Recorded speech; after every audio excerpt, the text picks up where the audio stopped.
So, if you look for advice about how to change anything in your life, a lot of the time it's going to start with just do it. You need to be motivated and you just need to go on and do it. And if you haven't done the thing yet, if you've been a little bit hesitant, you could start interpreting that as, well, I don't have it in me, or I'm not brave enough, or I don't have the motivation. And I want to challenge that today because there are many people sitting there feeling stuck, but also thinking that they're not brave enough, not motivated enough, don't want it enough when they do. And the issue is not in the motivation. The issue is that if you're in a high stake environment where your reputation, other people, your identity is all attached to this change, motivation is not going to cut it, and it could just make it worse. So let's have a chat. So for 20 years, I worked in the criminal justice system where change was not optional. It had to be done, and decisions and consequences were real. The entire system is built on risk. And in those systems, we couldn't just rely on motivation. Motivation alone would cause everything to collapse. There had to be more, because motivation works when the risks are low, when you don't have a lot to lose. So, for example, if you're starting a new hobby or you're making a change to your diet plan, the risk is low.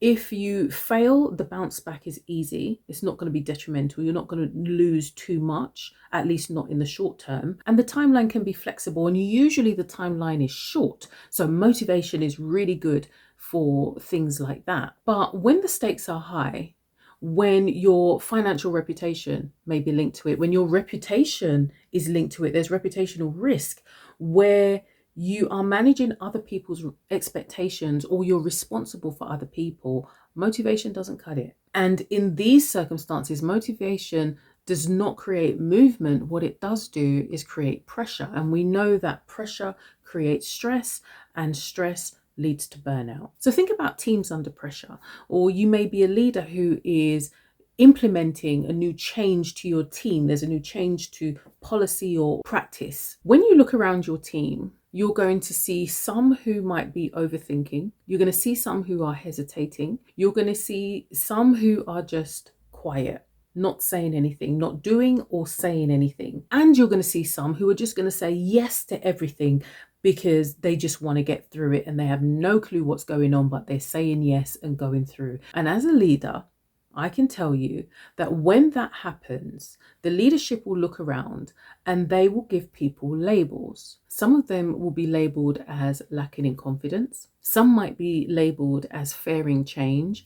And some, especially those who are not communicating in a way that sounds positive, are going to be labeled resistant. What's actually happening there is people's nervous systems are being activated. And when your nervous system is activated because it sees change, it doesn't always see that as a good thing. It doesn't see it as growth or development. It identifies it as a risk. So which one of those are you?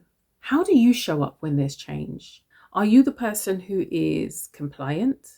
Are you the person who just performs and gets on with it? Or are you the person who shuts down? Now that I'm out of my 9 to 5 and I'm working with professionals on a one-to-one basis who are saying to me that they feel stuck, they feel motivated, or they want to move forward and it's not happening, what they're actually saying and what I'm seeing from my experience is that they aren't stuck. What they're doing is managing risk. They are looking at the stability that they currently have and how they can manage that. They may also be the person who is holding systems together, and they know that they cannot afford to get this wrong. And so adding motivation, asking the person, do you really want this? This doesn't help. What they are battling with is, what happens if this goes wrong? And so motivation doesn't come along here and support change, because this isn't a motivational problem. This is a risk management response. And so what you need to do when you're sitting there and you're thinking that you feel stuck, that you're not quite sure what to do, that, motivation feels like it comes in waves and bursts, but you really want to change. And there are 5 things that are needed. If you were assessing risk in a team, in an office, that's also needed for your personal life when you're dealing with things that have high stakes attached to it. So number 1 is safety. And it's that sense, the understanding that you are going to step into a change, but it isn't going to cost you everything. You also want to be able to feel safe moving into it and not having the backlash. And that's where psychological safety comes in here. Who can you speak to? Who can you share your ideas with? And it can be discussed, but not torn apart and you leave there feeling judged. Do you have anybody like that in your life? Because a lot of the time, that's where fear of failure comes in. Your reputation and identity is attached to you and the changes that you're making going forward, and you don't want to experience that humiliation that can come from you getting things wrong. And if you don't have the psychological safety to feel that you can go out there to make a mistake, to try something new, then you're not going to move forward, and the interpretation is, I'm stuck. And so there are so many things that are going on internally for us, but we also have to think about what is happening for us externally. So for example, if you think of the lower stake changes that I spoke about earlier, hobbies and a diet, it might mean changing your shopping habits. It might mean putting different things in the fridge. It might mean going to eat in places other than what you're accustomed to with your friends, because that doesn't work along with your new diet. When it comes to the higher stakes, it's the same thing. What is in your environment that is making it difficult for you to stay in line with the changes that you want to make? What works at cross purposes to your values that make it difficult for you to stay in line with some of the changes that you want to make? That's where safety comes in. The second thing that needs to be in place if you want to make changes when the stakes are high is a structure or a plan. You've already assessed that there's a risk, and this is where the risk management comes in. So you do need a plan and you need clear sequencing so everything isn't done at once and you have some breathing space. You also need an implementation phase so you can control what's happening, you can control your resources, and that allows you to test, to track your progress, and to review as you're going along. The third thing that's needed for high stakes environments is the right language. Have you ever tried to implement change in your team and people just don't get it? And they're asking the why. I used to be that person who would ask the why. If you're asking for a change to something, the why makes it make sense. And you have to be clear on the who, what, where, when, why of your change for it to make sense. The same way it needs to make sense for other people is the same way that it needs to make sense for you. If you aren't using the right language in a team, you're not going to have their buy-in.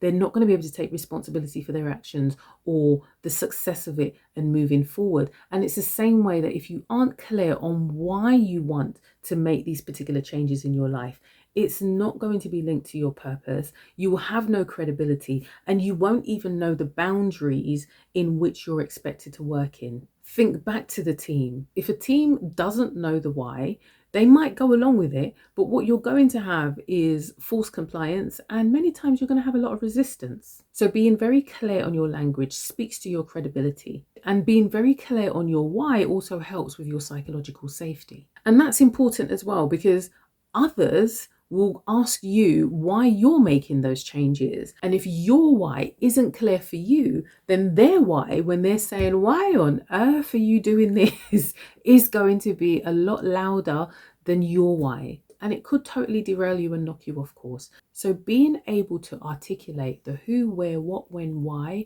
of what it is you want to change and why is really important. The fourth thing that's needed when it comes to high stakes environments and making change is a strong leader. Teams do not get through change safely if they do not have a strong leader. And that doesn't mean dictatorships, but what it does mean are leaders who are committed, leaders who are resilient, but also leaders who are vulnerable, not afraid to take on feedback or criticism, and not afraid to admit their own mistakes. And this points back to our identities.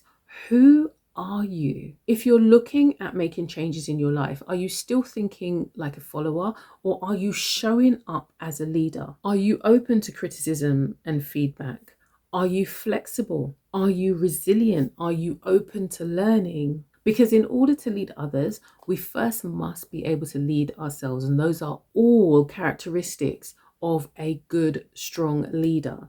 And you will have to lead yourself through change. So you have to be a strong leader. So think back to times when you've had to go through change. Either you were led through change or you were the leader leading others through change. What were the things that helped bring your team along with you? What were the things that helped you build and maintain your resilience? What helped you get through it? Those are the things that will help you get through change when you're in those high stake environments. The fifth thing that's needed for change when the stakes are high are your stakeholders. A stakeholder is going to be anyone who is connected to or involved in what you're doing. And one of the most important things is that stakeholders are usually invested or interested in the success of whatever the venture is. So think about who's around you right now. Who is in your stakeholder circle? Are they actively supporting or are they sabotaging?